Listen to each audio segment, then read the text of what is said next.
Hello, everybody, and welcome to a very special episode. I am joined by none other than Lord of the Rings illustrator, a man who needs no introduction, Mr. John Howe. John, thank you so much for joining me today. Thank you for having me. It's a pleasure to be here. And we'll get started with the probably the most obvious question. Why Tolkien? Why Tolkien? Oh my God. That's $1 million question right off the start. I think that there are, there's any number of fantasy universes out there, all of them, diversely appealing and very different and very exciting. And there are very few where everything seems to be a pleasure to read, to explore, and above all, to draw. And I cannot think of anything in Middle Earth that I haven't enjoyed drawing. So I guess it's a very selfish choice in that sense, in that I have the feeling that I can connect with whatever needs to be visualized. There are other universes where it is also possible, but none to the extent of Tolkien's Middle Earth. And that is kind of answering my follow-up question as well, because obviously you are known, I would say probably best for your Tolkien illustrations, but is there any other universe that you've sort of found yourself drawn to? Maybe not as much as Tolkien, but have dabbled in? Oh yeah, absolutely. I mean, I would dabble happily in dozens of different universes. Most of them not necessarily fiction, not necessarily modern fiction, but more out of mythology and legend. But also some authors I find visually exceedingly appealing. I can name a few if you like. Please do. Robert Holdstock is one of my all-time favorites. To me, it's incomprehensible that nobody's actually optioned Mythoga Wood and the follow-up stories to make that into an incredible visual experience. Other authors, notably from the 30s, H.P. Lovecraft, M.P. Shiel, William Hope Hodgson, many of those authors that I really enjoy. I've also got a particular affection for Robin Hobb and her universe. The Assassin Trilogy and the Live Ships and all of that is it's once again a very visually appealing, very dense, very very attractive, very seductive universes. All of these. Excellent adjective, seductive. I like that. And you mentioned before, obviously, Tolkien is the one that you are most drawn to, and there's not a book you don't like. Do you have a favorite sort of image that you have crafted in your own vision that really represents what Tolkien means to you? Because I confess I've used a number of your images as my computer backgrounds through the years, but do you have one that you go, that's the one? I suppose it's that painting of Gandalf the Grey walking in the rain, because partly because I no longer have the original. It was stolen during an exhibition Oh no. many years ago, and I have no idea where it actually is now. And I've been approached a number of times to redo that particular image, but I've never really been willing, because it's the sort of thing where everything happens somehow the right way once, and you can't really hope for that. It's better not to look back. It's better to look forward and do other things. But if I had a picture I wanted to choose, I suppose it would be that one. It's funny you mentioned that, because I'm looking at my notes and I just have the note Gandalf walking in the rain 1991 calendar. That was the one I used as my background. So it's great that you say that one. So I guess to start with, obviously Tolkien has influenced you quite a bit, but I'm curious because you've talked at length about your Tolkien influences. Were there any other artists or universes that inspired you when you were young and learning to sort of perfect your craft, that sort of influenced your art? Oh, absolutely. I mean, that was a long time ago, and I grew up in Western Canada, in an exceedingly rural environment, without a lot of access to art, and obviously long before anyone ever dreamed of the internet. And what you could find was what appealed in that sense. And I was a huge fan of a fantasy artist named Frank Frazetta, whose work I'm sure you know, mostly, barbarians and Conan covers and all that sort of thing. And that he was the sort of prime god, if you like, of my little pantheon of artists to aspire to. And then the demigods were the members of the studio. This is way back in the 1970s. Michael Kaluta, Barry Windsor Smith, Jeffrey Jones, and Bernie Wrightson. Okay. And they And I formed thought the they'd studio. invented, I thought they'd basically invented all of that from scratch. And I aspired very much to draw like them. And then a few other artists, mostly comics, paperbacks, that kind of thing. I was also an admirer of an English gentleman named Alan Lee, I think most Lord of the Rings fans will to whom know. I wrote when way back in the day before I turned 20. And he hasn't yet replied. He has promised. He is still thinking about it, and I will get a reply eventually. So I'm being very patient. But I those were the artists that I had a limited access to and that appealed to me. And then obviously moving to Europe opened a huge number of windows and doors on so many other art periods in art history. And it's all it's all very exciting. It's kind of a never-ending quest. I do confess that nobody inspires me to draw like them anymore, but I do admire the work. And I've got a scoop for you. Actually, I had the pleasure of actually meeting Barry Windsor Smith wow. a couple of months ago for a television documentary, and it was an incredibly moving experience to actually meet. For me, the man who's drawn the best Conan the Barbarian ever, and probably forever. Wow, that's incredible. Congratulations. I was I was so excited. I was totally tongue tied. I think he said he was nervous, but it was nothing compared to me. And it was really. I mean, I know it's a kind of delayed fanboy thing, but then that that his work meant so much to me. I really admired it, and to actually be able to tell him that live was was a great satisfaction. If I think that you actually never really mature beyond your adolescent admirations, if you like. You of course grow up and you become an adult in your turn, but that sense of the marvelous remains absolutely intact. It does not grow old, and it was very very very moving. wow. And I must confess, I feel as though history is repeating itself a little bit. You having met one of your inspirations, John, I can only tell you the number of times I have watched your parts of the extended edition behind the scenes stuff for the Lord of the Rings trilogy. Has meant quite a lot to me. Watching you and Mm. Alan Lee sit down in the New Zealand field and start illustrating your versions of Hobbiton That was quite a little episode, that one, and we were fortunate in that Peter's assistant had a little video camera with him. Otherwise, it would have gone unrecorded. And arriving in that actual spot, it just seemed so right.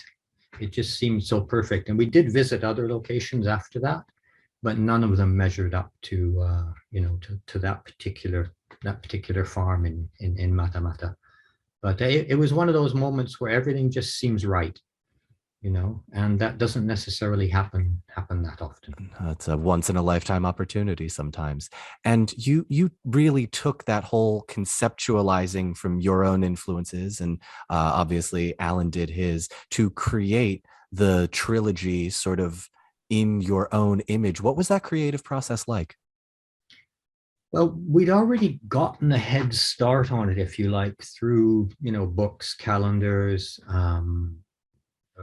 all the various illustrations we'd both been doing over nearly a couple of decades before before Peter began his project. And so a lot of a certain amount of groundwork or foundation work was already established, if you like, something to build on, not necessarily something to retain, but something to use as a reference to build further. And Peter thought that, well, I imagine, I mean, I'm only imagining, because when any director is working on a script, especially from an existing literary work, the first thing that they do is to paper the walls of the office, the writing room, with all the imagery they can find from that universe, just to give them, to get them in that atmosphere. And I think Alan and I ended up more or less covering the walls. And so it was almost a question of attrition in that sense. And I suppose they imagined at that point, well, why not get these two guys down to actually take this a step further? And, very often it was very much that idea in mind. Here's an existing illustration.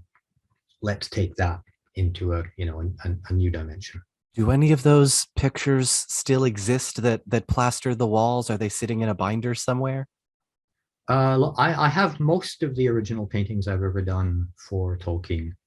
A couple have been sold, and 3 were stolen, 1 destroyed during an exhibition many, many years ago. But otherwise, I have most of the artwork. Yeah. Incredible. So obviously we've discussed the movies, but I feel as though given the timeliness of this, you had a hand in also conceptualizing the second age with the new Lord of the Rings of Power television show. And I saw your drawing of the troll, because obviously we met a few months ago in London when you sort of showcased the drawing of the troll that would come out on the cover of the Empire magazine. What was it like conceptualizing the second age compared to the third age that had so much already written about it through Tolkien's books? The second age is one of those, I mean, I hardly know where to start, because each of the 3 ages in Tolkien is absolutely vast and spans literally thousands of years. And up until now, with The Hobbit and Lord of the Rings, we've been accustomed to looking very closely at a very precise segment of one of the third age. And here we are in the second age, where we have the main events. We know what happened before, we know where it's going, but we don't exactly know how things happened, with any precision. And working in that universe is really exciting. It's a much broader focus than in the third age, or rather than in Lord of the Rings and The Hobbit, if you like. Sure. So it means I'm not a great believer in retro developing things. How I so know exactly? that's often done for prequels. Ah, okay. The artwork of what will become the sequel is used as a stepping stone to actually try and work backwards. Sure. But I think it's better to work towards the spirit of something, in the hope that you will end up working forwards and arriving at that same spot. And I think it's a hindrance and a handicap to, obviously everything that's been done in the universe needs to be taken into account, but I really can't relate to that way of working. I want to get back to what I know of the universe, what I can learn of the universe. And this is where the fan sites are so helpful, because I come across a location that I've never heard of, or an event that I don't know. And I simply can go on the net and type it in, and there's a very knowledgeable resume of all of that. It's an incredible resource. Do you have a So I'm particular website that trying. you go to? Oh, whatever comes up first on Google, really. I'm not picky as long. I mean, I do cross check to make sure, but it is, really terribly helpful. So I'm doing my best to try and imagine the second age. I sh- I won't say from scratch, but from Tolkien. Okay. And can we talk just for a moment, though? Because obviously, at the time of recording this, the only real illustration of yours that we have that's out currently is the troll that was on the cover of the Empire magazine. So I suppose we could start there. What was the idea behind the troll? What started that? Well, he's in the script, of course, and he was labeled a snow troll. So, which I imagine is, a perfect categorization of a troll that, in this wintertime setting. And I did a number uh, of versions. I must have done between half a dozen and a dozen. Oh, wow. Uh, I mean, they're fun to do because you, I'm really hard pressed at times to actually describe how this whole process works. Uh, the sketches are to establish a dialogue between the theme that you're pursuing, the literary work that's being, that is the basis of all this, to which everyone goes back, and the screenwriters and the whole, the whole art direction of any major production. So a sketch is there to establish a dialogue. It's to get the exchange going, and it's a process that I really enjoy, and I do it totally spontaneously. Obviously, I do listen to the brief, Sure. and I do think about it a little bit, and then I'd rather just sit down and let the pencil do the work and see what happens. And so that whole notion of dialogue comes back into it again, where you're you'll excuse me for such a long answer. I By all hope. means, sir, Uh, continue. the whole idea is to establish a conversation between the theme, the artist doing the drawing, and the drawing itself. So when I start, I don't know what I'm going to do with any precision at all, but I know there's something there. And this whole process is about uncovering it and giving it a form that I can that I feel is apt. So, like any conversation, if one person is doing all the talking, the other two can't get a word in edgewise. Mm. And I think that's a great mistake. I really enjoy uh, letting the drawing tell me what's going to happen as well. So, and they're just fun to do. So,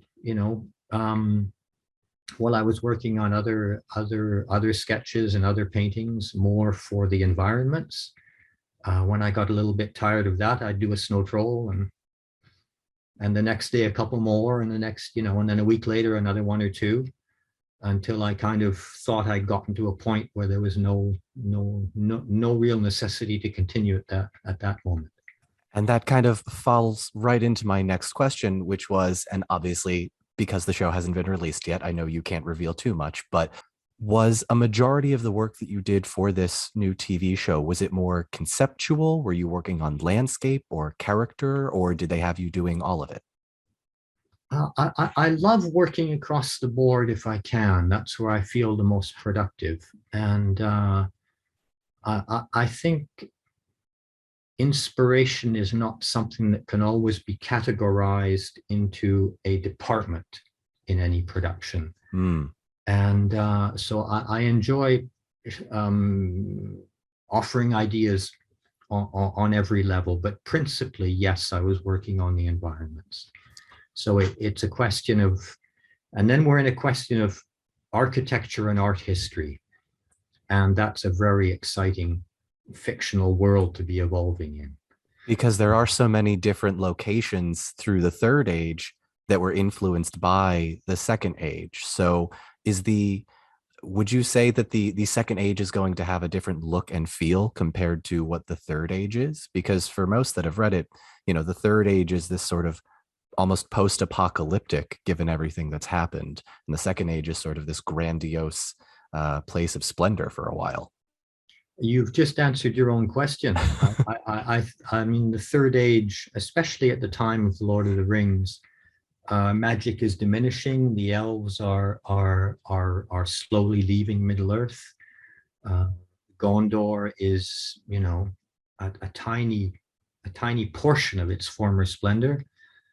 And here we are in the time when those empires are being built, when that world is being created. So I think there's an incredible vigor and energy, and it's almost it's an age of exploration, if you like, with everything that entails. And I can tell you a little anecdote about the map, Please. which took quite a long time to actually draw, even though it is based very, very tightly on Tolkien's map of Middle Earth. But in the Second Age, there are a few differences.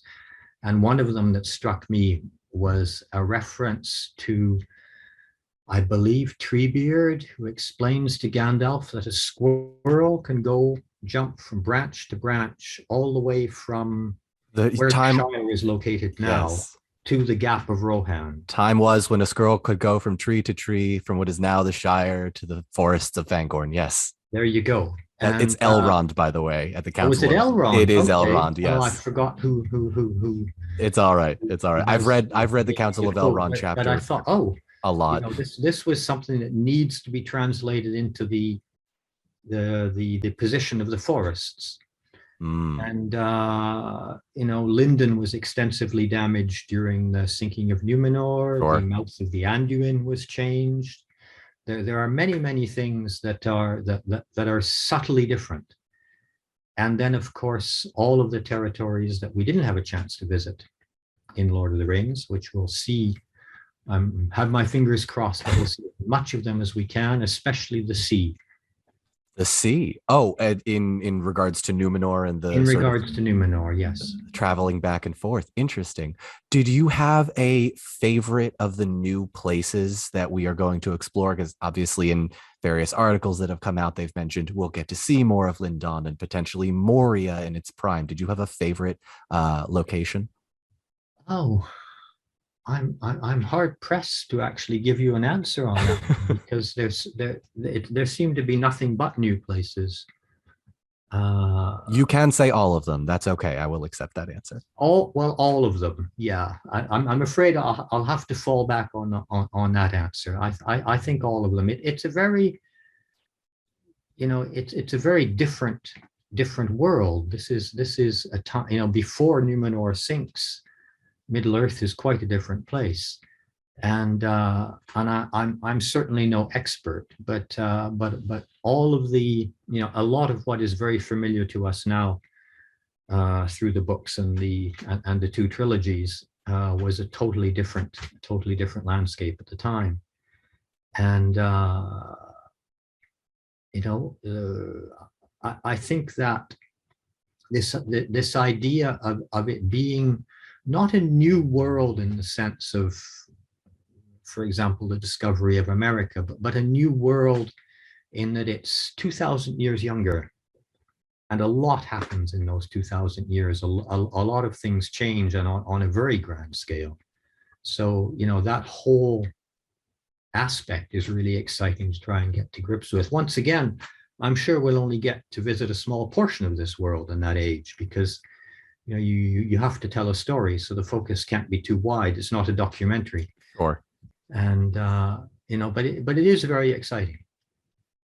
Is there any hint, or not that you can say, but any chance we might see any first age references in this sort of second age tale? Because obviously the first age influenced the second age incredibly.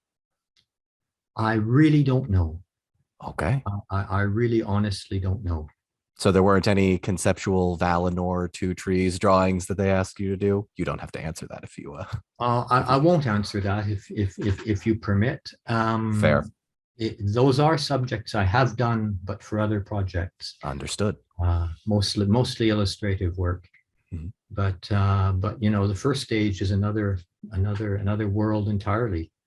It In is. a vastly different world. It's difficult to imagine Beleriand and the trees and the pillars and all of that. Can you imagine the creation of the universe according to Tolkien? I mean, it's absolutely daunting.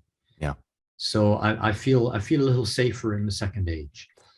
Was there any place that you didn't feel safe, where you sort of found yourself at a bit of a creative pause, or thinking, well, this is probably the biggest challenge? I enjoy challenges. To tell you the truth, I think that a challenge is just another opportunity to try and establish a connection of some kind.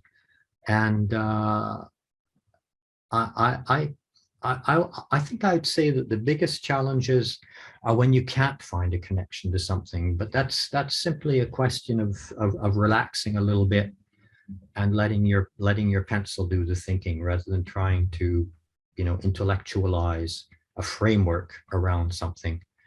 Uh, I think a person's intuition knows much better how to find that establish that kind of contact, if you like. So would that be your advice to artists, to follow that intuition? That is totally my advice to artists. I think that people have to relax. People have, there is a. I'm going to open a parenthesis, if you permit. Please. There's two words that begin with I, information and inspiration. And information is a 24-hour, 7-day a week permanent state of mind where you are curious about absolutely everything. Everything appeals to you. Everything is useful. Everything is important, potentially important to your work. And whether it's the light, whether it's architecture, art history, even as far as music, theater, you name it. Every creative endeavor can be used as a starting point for something. So that's information. That's you spend your time gathering that, being interested in things. All of that goes up somewhere in the attic, where it's stacked in boxes, like in a regular person's attic, and it stays there. It doesn't need to be looked after. And then when you are in quest of inspiration, and you establish a kind of a connection with the theme that you're working on. And this, once again, depends on your aptitude to appreciate any fictional visual universe. And then all of those things that you've been thinking of, they just come out naturally. And you don't need to go and get them. You don't need to do a kind of intellectual copy paste. It's simply a question of the right thing appearing at the right time, but you need that information. It's like writing a novel with, if you only have 1,000 words to write a novel. If you have 100,000, then you have a much better novel. So all of that, I think, is kind of the culmination of a full-time, lifelong attitude towards whatever is around us, whether it's, the weather, the light, the atmosphere, the architecture, the art, everything you can name. All of that is your palette. And all of those colors are contained in what will be contained in what you do. So you simply need to relax at that point and simply let it happen of its own accord, because the right images will, in theory, appear. I love So that. I'll close the parenthesis now. Sure, sure. Thank you. And that's, I appreciate that advice just on a personal level so much. I don't know if you remember, I was the man who asked you to sign his shoes at the Amazon Oh, Lord of the that's right. Rings. Yes, that Yeah, was I totally that day went so fast. And yeah. then I had to rush off to catch a plane. I was so gutted not to be able to come to the little gathering after the conference. You And were I quite was on missed, I my will way to say. Heathrow to. Yeah, you were quite missed, I will say. But thank you for just taking the time that day to come out at all. And I confess, one of the reasons that I asked you that, and maybe as unprofessional as it may have been at the time to sort of fanboy in front of my other Tolkien peers, you personally have inspired so much of my work and what I do just from the drawings and illustrations that you create. And I have always wanted to try and get back into that Mm. sort of creative endeavor, but there is obviously the fear of, well, I mean, I'm almost 30, so I, maybe I missed the boat. I should have gone to art school. So I'm going to use my own personal fear to sort of piggyback into this next topic. Oh, There God. are techniques to overcome And that. that was my question, is what is your Okay. advice, or do you have any advice for people maybe my age or older who are trying to find that passion that once struck them when they were younger? I do have advice. It's something I feel very strongly about. Excellent. And I honestly believe that there is a technique to overcome, which is truly a physiological difficulty in reconnecting with the aptitude to create to create visuals. And do you mind if I open another parenthesis? By all means, Okay, please. this will take just a short moment, but I mean, we're all products of a literary culture. We all know how to write. We all spent, 10 or 12 years writing at school, and we use those tools constantly. Writing is a very linear, progressive, time-based activity. You start at the left, you go to the right, you start another line. It echoes what we do with writing after when we read. Needs to be done in order. Drawing, on the other hand, is intuitive, incidental, and not time-based at all. There's no order to a drawing, if you like. You can literally draw however you feel. And I think for those people who have not been able or had the good fortune to maintain that contact with the instruments we use to draw, let me see if I can find. Now, when I need a pencil, I can't find one, of course. Um, this thing is, of course, a writing instrument and a drawing instrument. So I think that those who haven't maintained that contact with drawing, as soon as they pick it up, the physiological reflexes that allow us to write kick in place of the ones that allow us to draw.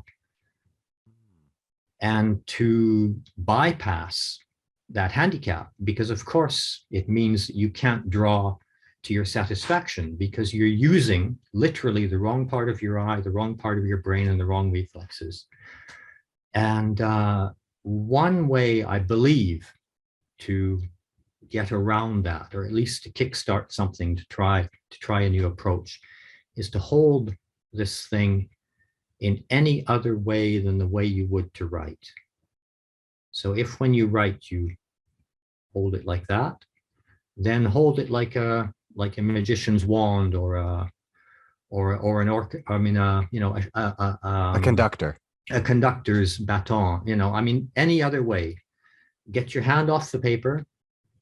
Get a piece of, a large piece of paper to work on. Many people make the error of working far too small, and just relax. And it is very much like fencing. You need to maintain a certain distance and control the distance between you and, whatever is facing you. And just relax, and don't try to control things. Just let it happen. Pull the pencil rather than trying to push it. Don't press on the pencil too hard. Don't use too hard a pencil. Many people I've heard tell me, oh, I use a really hard pencil so I can make light lines, which is the opposite, because you have to press so hard to leave any kind of a trace.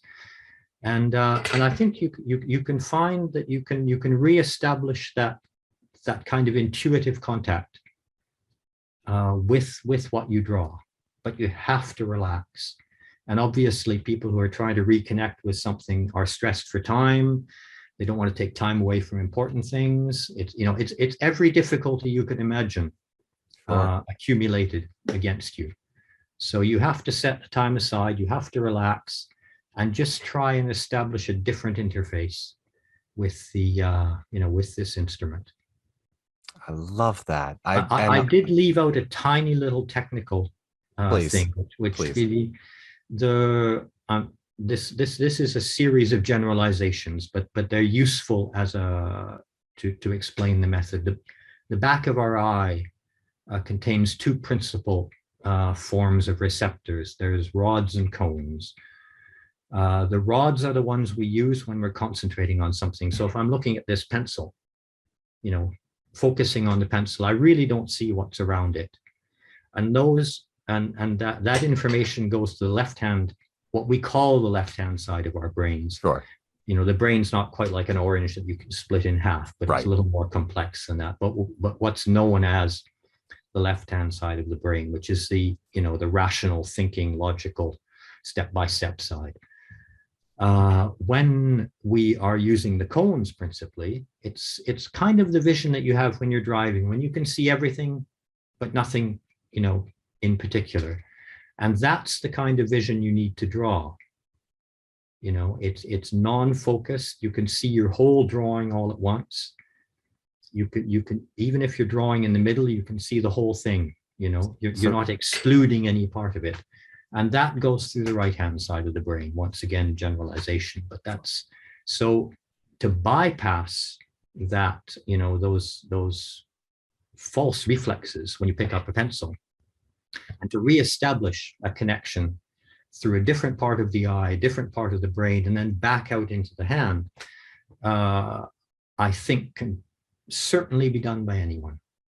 And especially to rediscover that simple satisfaction that we all had when we were small of having an idea and having it appear in a tangible form. You know, it's such I interesting think advice. yeah, I think it's important, you know, because it's got to be one of the activities, any creative activity done for personal, you know, personally, I think it is always worthwhile. Doesn't matter what you do with it. Doesn't matter if you end up, you know, having an exhibition or whether you keep it all in a drawer. That's not important. The art itself is secondary to the importance of the path that it can lead you on. That's incredible advice. So almost draw like you drive a little bit. A little bit, yeah. I mean, really, you know, you shouldn't be when you're drawing a line somewhere. You should be aware of the whole drawing, and your eye is constantly measuring.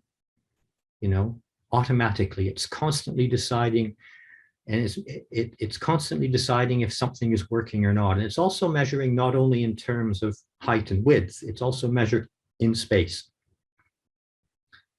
And if you can acquire, you know, the faster you can reestablish contact with that notion, or with that illusion, if you like, of a two-dimensional drawing actually representing the third dimension of depth, then the happier you will be, because you'll be drawing inside a space and no longer on a flat surface.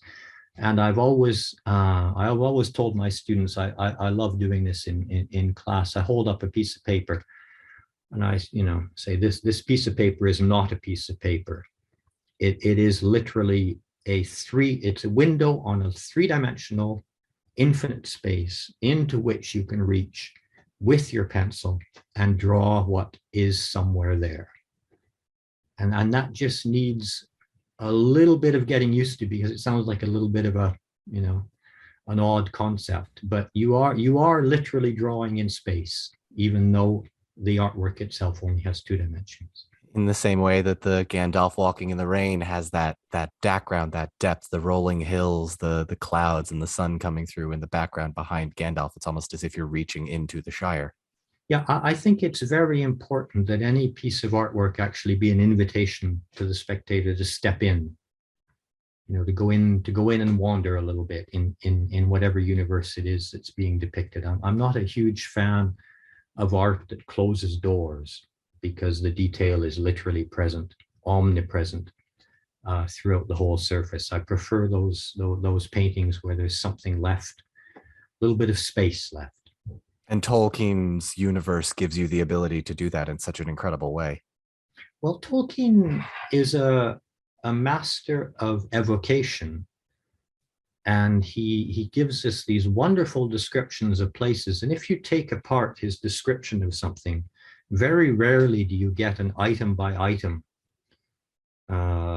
precise list of how something looks. You get a lot of indications of the emotions that that place provokes in the spectator that sees it in the novel. So the hobbits arriving, wherever they arrive each time, they have these impressions. And these impressions are much more informative than any physical description could ever be, because they don't necessarily, that means they don't tie you down to a precise representation. They evoke a sentiment. And that sentiment can be translated into visuals. So you're really aiming for evoking a feeling with the art rather than to describe something to a T, which Tolkien very rarely did. Oh, absolutely. I think that it's important to leave room for the spectator as well, because every person who watches a movie, looks at a piece of art, is actually bringing a lot to it. They're bringing their own experience, their own convictions, their own views. And if you don't leave room in some way for that, then there's no meeting of minds. There's no establishing of points of contact. You're not doing your job. You're not helping that person go a little deeper into this universe. And I think it's not something that I intellectualize, that I think about, but I believe it's truly important that this notion of, I was going to say unfinished business, but this notion that it's a proposal, it's an idea. This is what I painted this week. Next week I'll paint something perhaps totally different. I'm not a great believer in universes that are set in stone, where it has to be in a certain way. I think that we see what we see in relation to any fictional universe, not only in relation to that universe itself, but to our own experience. And if and the I suppose the role or the responsibility of any creative artist is to convey a conviction, a form of honesty, if you like, through whatever it is he or she paints. And if that conviction is sincere, then chances are, even if your visuals are quite different from whatever the spectator has in mind, the connection with the literary work will be close enough that it's a parallel view. If I may ask then, what convictions or personal experiences do you think you bring into your artwork? Not even necessarily Tolkien's, but what experiences do you bring in? Oh my God. That's a question. I think that I honestly believe that artists should have a restraining order and not be allowed to talk about their own work. I'm not sure. I suppose a sense of time and movement is something I'm very much attached to. This notion that things are alive, that a landscape is not static. It's not just a backdrop. It's an actor in the narrative. I enjoy applying several, what's the word, qualities to any painting. It should work purely as a composition, which is obviously a very artificial notion, because we have to frame the thing. Right. Therefore, we have to keep everything in that frame, which doesn't make any sense in terms of a real universe. Sure. But then it's part of the way we communicate, which is, so that's fine. I think it needs to have a pictorial logic, if you like. It needs to function on that level. It also needs to have a precise narrative. So what's going on can be understood. but it also needs the wider narrative in the sense that you imply what came before and what will happen next. And that's the kind of extended narrative that I enjoy putting in. So all of those things are part of once again, a totally intuitive process. I don't really think about them. They happen that way because that's the way they feel best, which is obviously terrifically subjective and cannot be defended, on any level. But that's how it works. It all sort of comes back to what you said before about following that instinct, that inspiration. Yeah, I think it's important. I mean, I think I have a good example of that. I did a painting of for an illustration for Beowulf many, many years ago. And there's a painting with the dragon going across the landscape, slowly setting it afire as he goes. And everything in that painting is going from left to right. The ocean is coming in, the cliffs are going from left to right, the rain is going from left to right, the dragon is as well. So the whole narrative is going from where he came, where he's been setting stuff on fire, and to wherever he will go on the right-hand side of the painting, to whatever he's going to set fire to. But there's one element, which is his head, which is actually turned going from right to left, which means that the whole picture functions as a picture, but it allows the narrative itself to spread out from what happened before to what happens after. And I've done this in Photoshop. I've taken the head of the dragon and turned it around. The painting just stops working. Mm.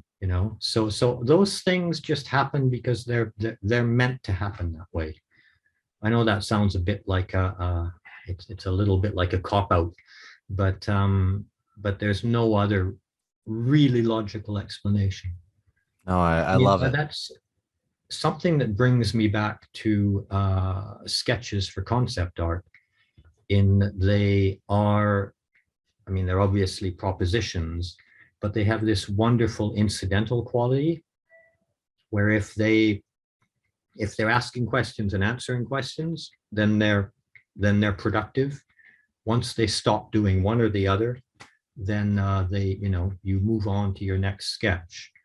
And that whole back and forth between narrative, action, atmosphere, pure design, all of that dialogue is what's really important.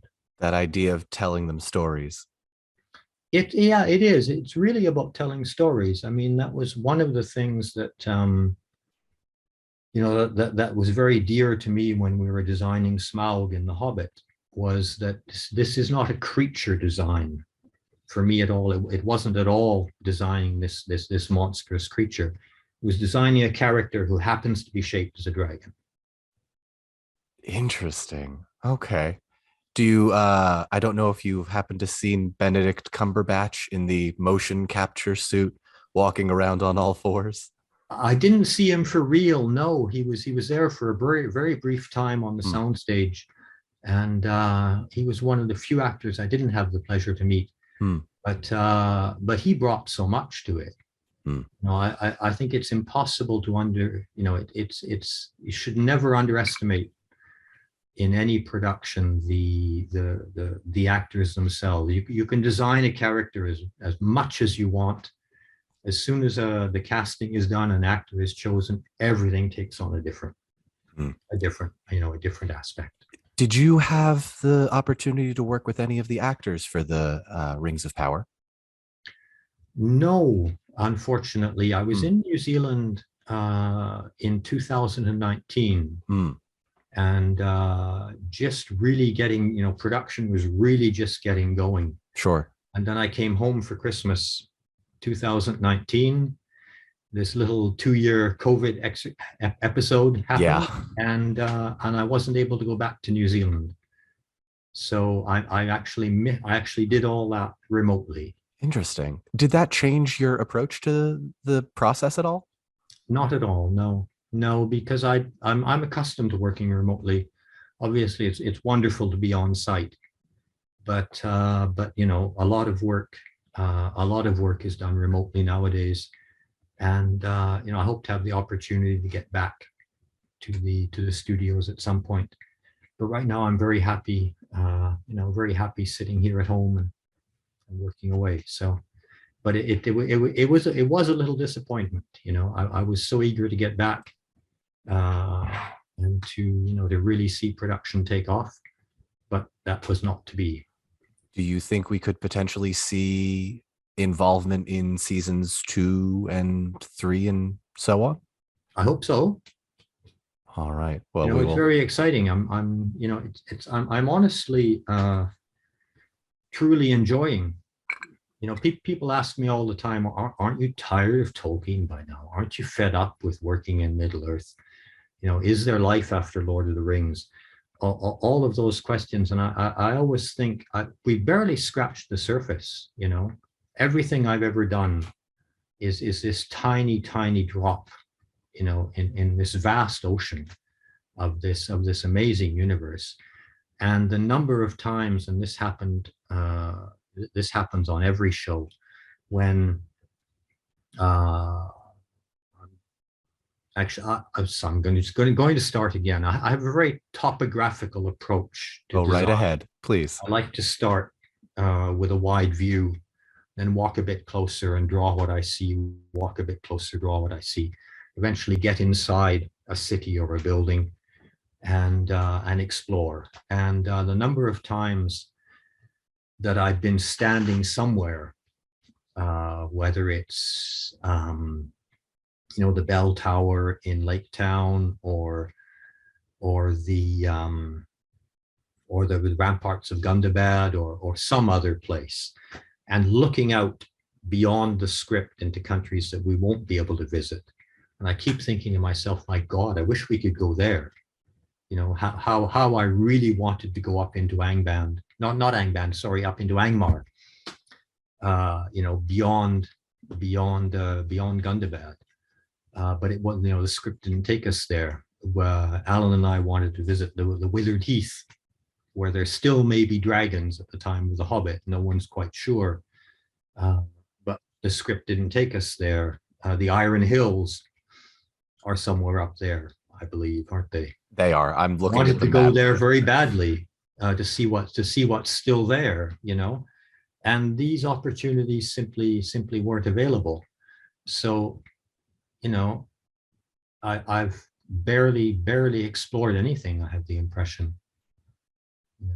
I mean, I did have the chance to explore a little bit with Middle Earth Traveler, Mm-hmm. Mm-hmm. where the way the book was structured meant going back in and drawing quite a bit from the Second Age and a few things from the first. That was really exciting. But each time it's only one drawing, and it would be easy to do hundreds or thousands. Do you think we could potentially get a volume 2 of Middle Earth Traveler? Well, I would love to. Please call up the editor and tell them it would be a great idea. I'll get everyone on social media to ask again. Get the pressure on. That's what I say. We will certainly I do. really enjoyed doing that. I enjoyed, having that chance to just explore, place. And then I realized there are many very familiar things I'd actually never drawn. I'd never drawn Tom Bombadil's house.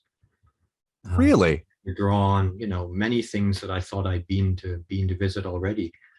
And that once again is also an opportunity. And it just seems to be never ending. Someone wrote to me the other day and asked, have you ever drawn Brandy Hall? And I thought, what? Where is that? And I had to look it up. I went on, obviously someone's site and looked it up, and it's the ancestral home of the Brandybucks. Right. I'd never even heard of it. How did I miss that? Well, there's another opportunity. What's it like in that part of, towards the edge of the Shire? Every time someone asks me a question, I realize what an expert I'm not in all of this. I wholeheartedly disagree, given your years and breadth of experience in the universe, but I understand it's a little bit daunting to realize just how large of a world this one man inspired by so much created. It's incredible, really, and the depth of the events, the different wars, the different ages. I mean, the war of the dwarves and the dragons. Let me go there, please. The battle of unnumbered tears. I want to go back and paint that again. All of these, astonishing events and the wonderful places. It's I mean, I put a few very discreetly in the map of Numenor, which no one has noticed. Oh, They're only a couple of pixels high, I suppose. ah, But all of those little features where you think, oh yeah, well, Tolkien mentions that, so I'll put something in here just in case. But it's all for fun. sure. Could you potentially drop a little hint of what we should be looking at for this map of Numenor? Any particular I locations? can't remember the names now. I stumbled on them.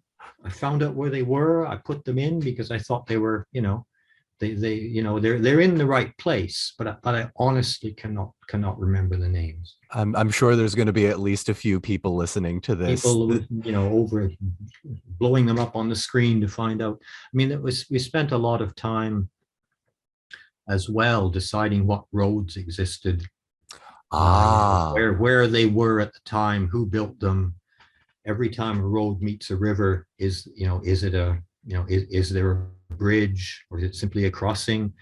We're not sure. There was a lot of thought.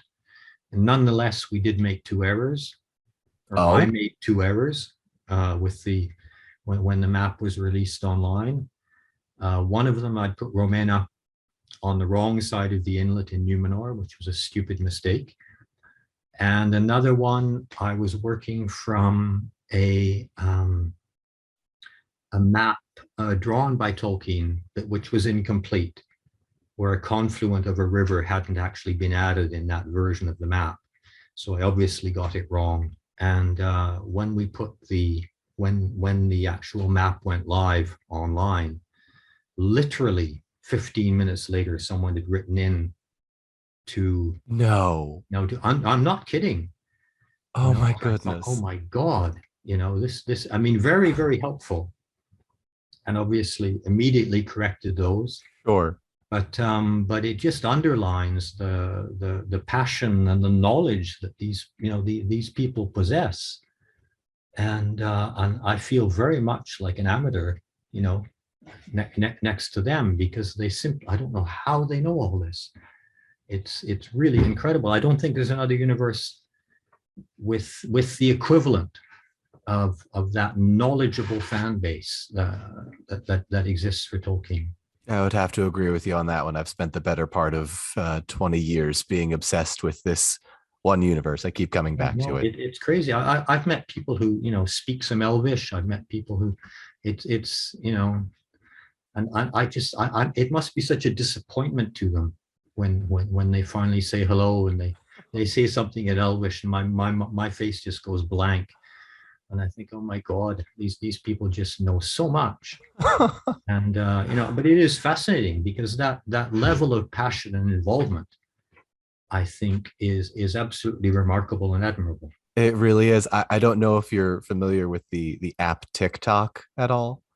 I know what it is, but I'm not. Yeah, it's obvious. There are a few people, both of whom I'm good friends with. Their names are Chris and Jamie, and they both are doing quick 1 minute videos of teaching people the Elvish language. Oh, really? Yeah, yeah, Oh my God. I mean, it should be taught in universities, I I agree. think that there's room in universities for that kind of thing, because to explore Tolkien's work on languages is to explore some really essential aspects of culture.